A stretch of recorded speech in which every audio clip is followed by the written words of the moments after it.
તો મિત્રો પાર્ટ 3 ની અંદર તમારા બધાનું હાર્દિક સ્વાગત છે અને નક્કી લેખથી આપણે જવાનું છે એક મંદિરે અને મંદિરે આપણે લગભગ 300 થી 350 પગથિયા જેટલું ચડવાનું છે તો ચડવાનું કરી દીધું છે ચાલુ અને અહીંથી વ્યૂ જેવો ખાલી એકવાર અને અહીંયા એવું કહેવામાં આવે છે કે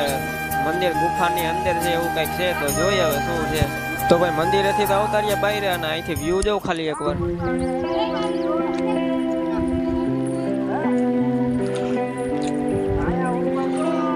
તો ભાઈ ઉતરવાનું કરી દીધું હોય ચાલુ અને મંદિર અંદર મોબાઈલ લઈ જવાની મને હતી એટલે અંદરનું કઈ શૂટ નથી થયું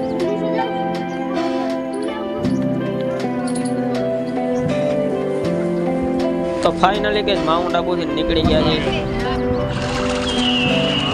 અને આ મિત્રો હજી આનો પાર્ટ 4 આવવાનો છે કેમ કે અહીંથી આપણે જવાનું છે ગબ્બર ભેવી પાટ જોવા માટે વિડીયોને લાઈક કરી દો ફોલો કરવાનું ભૂલતા નહીં અને યુટ્યુબ પર હોય તો ચેનલને સબસ્ક્રાઈબ કરી દેજો